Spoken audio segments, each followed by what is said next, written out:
Welcome to PNW Prop Stars, the only Seahawks-only gambling show in the multiverse. It is, of course, a part of the Seahawkers Podcast Network, and I am joined today by Adam Embert. We're going to be checking out on this show our favorite Seahawks season-long bets. Adam, are you fired up to talk to the flock about our favorite season-long bets on PNW Prop Stars today? I am ridiculously fired up to talk about prop bets. I was really fired up to, open this week kicking Wilson's ass yet again, but he's ducking us. So that's fine. I'm fine with that. But you know what I'm not fired up about, Clinton? What's that? I am not fired up about the YouTube algorithm. I don't know what it is I said. I don't know what I did. I feel like it's me and it's personal. Like I am having a hard time sleeping at night. Like it's really, really getting under my skin.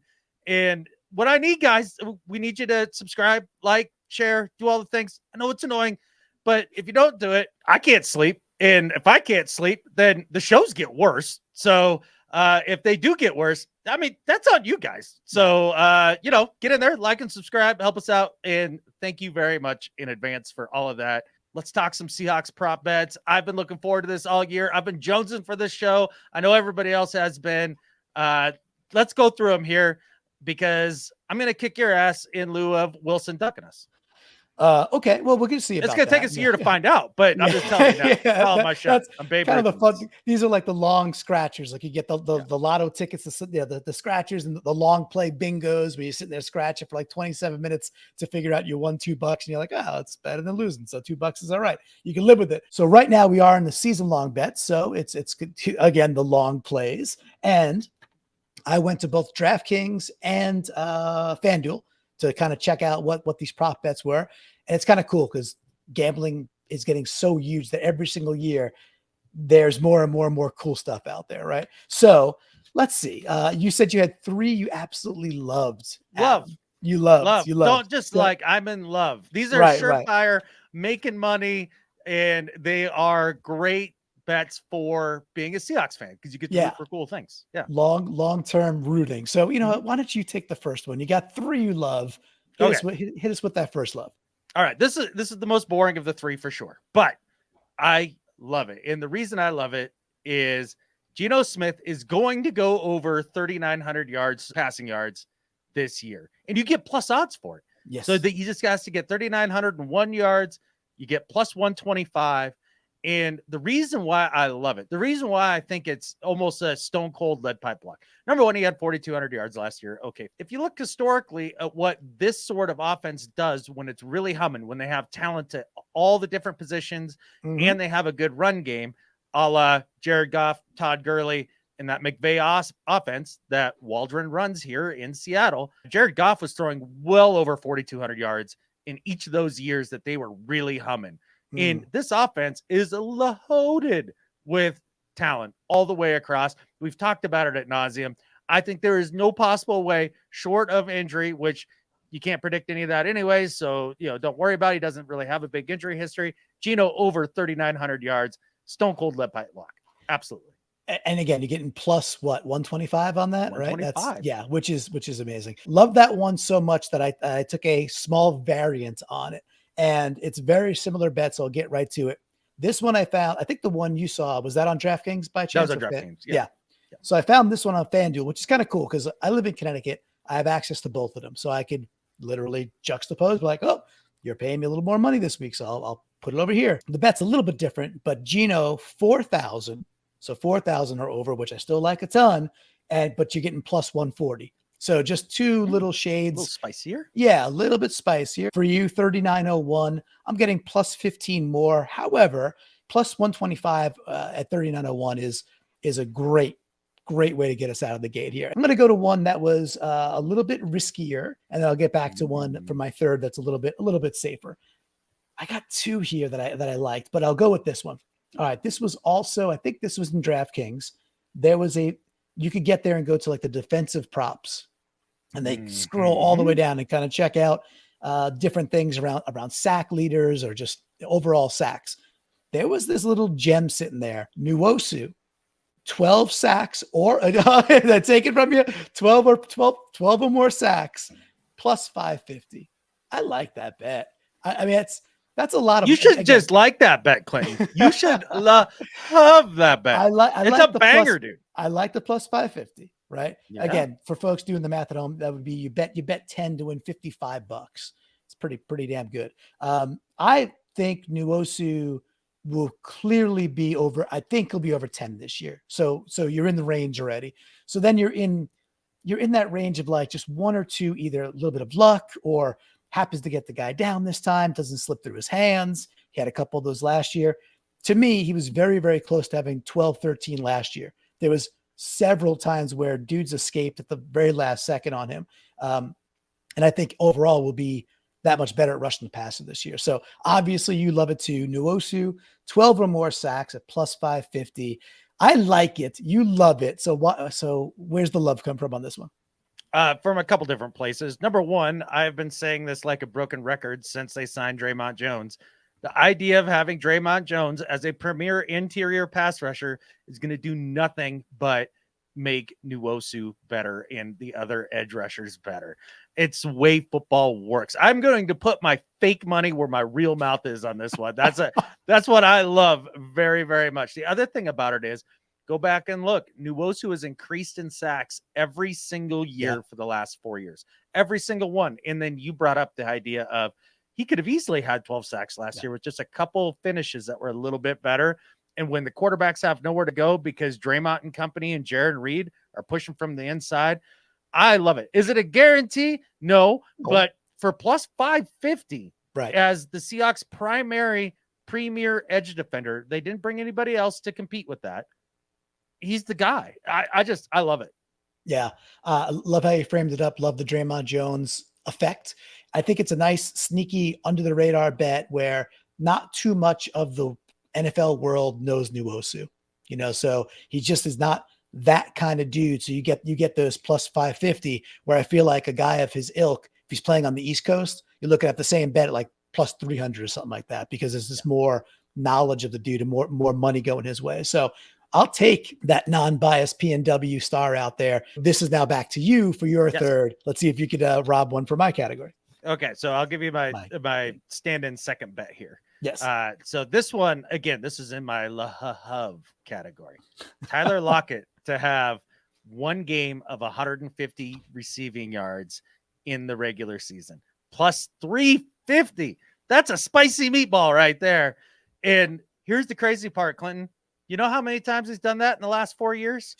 Three times. 3 times. He didn't do it last year, right? I went one year. Didn't do it last year, but he did it the 3 years previous to that. And he got close. He had a couple, I think he had a 142 game or something like that this last year, or 120. It's not like he's just fallen off the map. And we know that this offense is still going to be throwing the ball a lot. Like, I look back at the preseason games, and one of the things that stuck out to me, Clinton, was how much the Seahawks struggled to run the ball early in the games. Yeah. And that was a little bit alarming. And you could see that, hey, when that's going that way, they're going to hang their hat on something that is tried and true with Geno Smith and the way that he plays. And now with JSN and that receiving core and the tight ends, that's what they're going to do. They're going to throw the ball more than I like this year, but it's going to be very effective.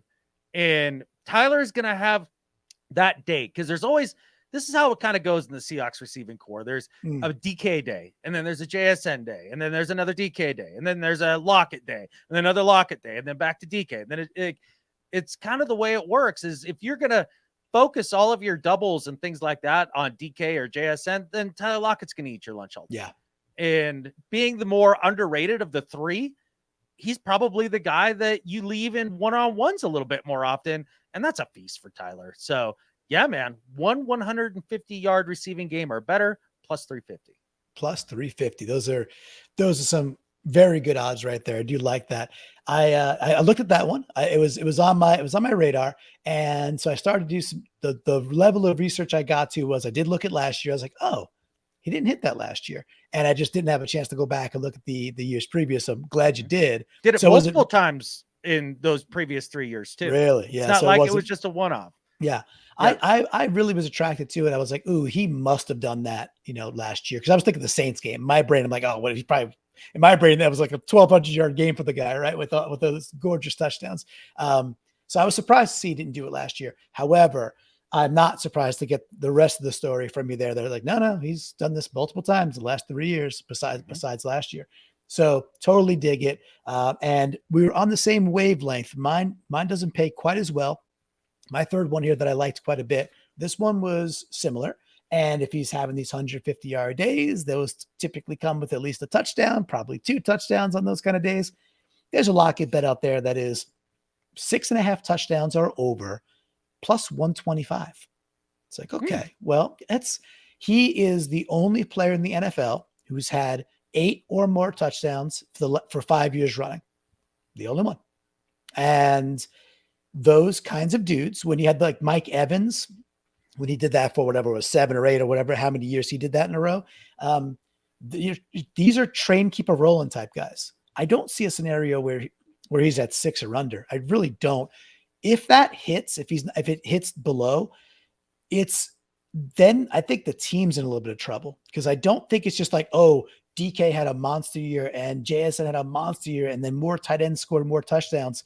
I don't think that's going to happen. I think it'll just mean we weren't as good offensively as we expect, because I think it's going to be something more like DK at 10, Tyler at 10, JSN between 6 to 8, or maybe a smidgen more if he's healthy the whole year. And then, some tight end love, and then away we go. And Geno's over 30 or something like that, 32, 34 in the year. I like it.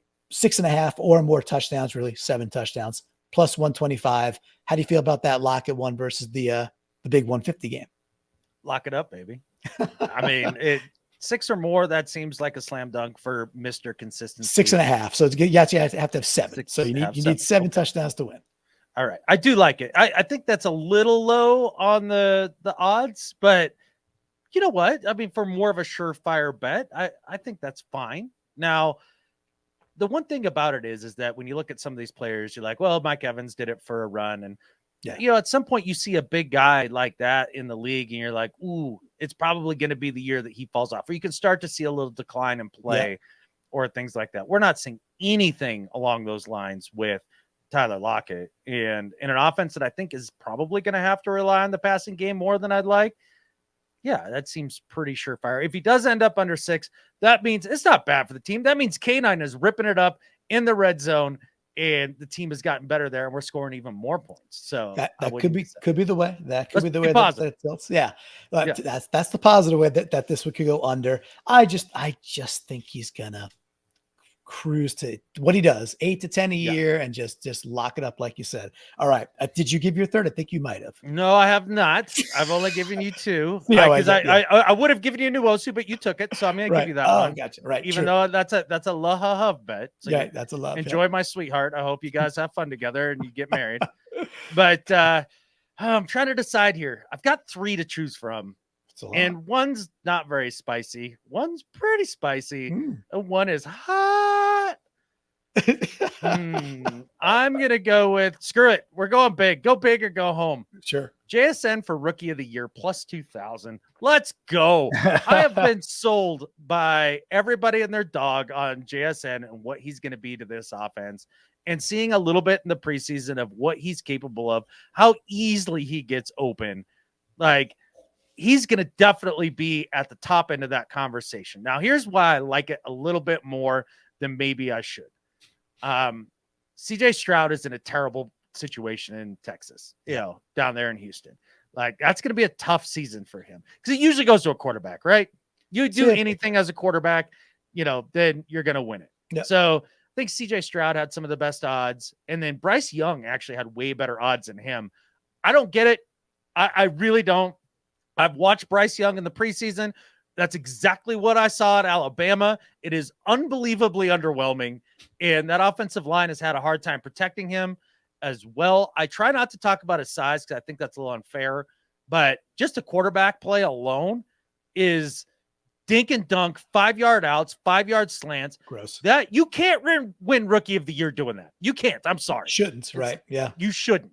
Yeah. So that leaves pretty much all the other skill position players to war it out over rookie of the year. And JSN, with as many opportunities as he's going to get, because I do believe he's going to be back much earlier from this injury than later. just based on the fact he's already out there catching passes, the way Pete's talking about it, the way that he's talked about it to Pete, and all of that. I'm in. JSN offensive rookie of the year plus 2,000. Just give me the money. Print the checks. Make it rain. That'd be nice. You put $10 down to win 200. That's a spicy meatball, like you said. You did not mention Anthony Richardson. So just I know how you feel about the dude. He will. Let's see how he does. Another terrible situation though. That's another terrible situation. Not a good team. They are not good, which hurts.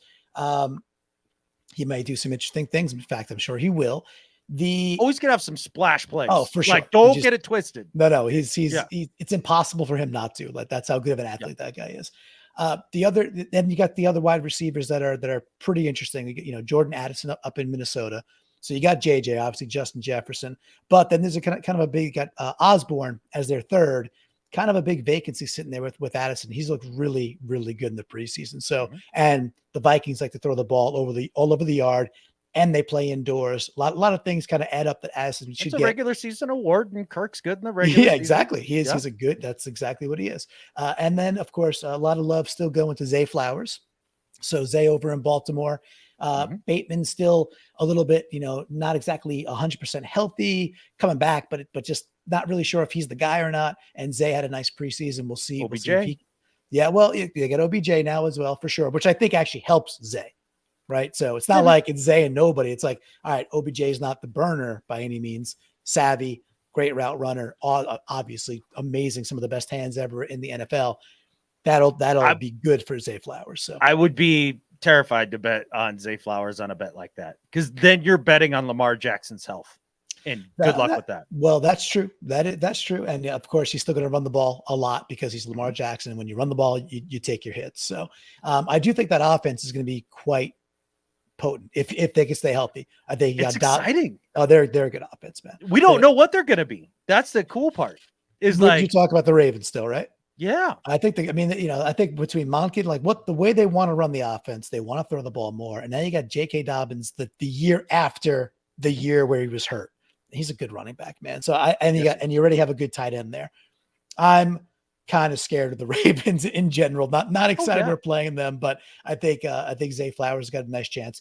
But hey, plus 2,000 for JSN. The only thing that holds it back for me, and this is why it's plus 2,000, is because you got Tyler Lockett and DK Metcalf. It's like, how many balls could possibly go around? So I just, Garrett Wilson won last year. It should have been Kenneth Walker, but Wilson is a good wide receiver.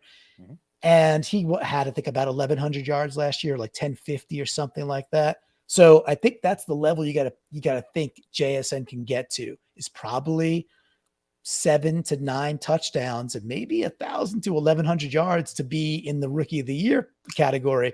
That would be phenomenal. That would be, holy crap. We'd be popping our finest champagne if that's the case. Yeah. The guy that scares me the most is Bijan. I mean, he's going to get his touches. He's going to look like Bijan.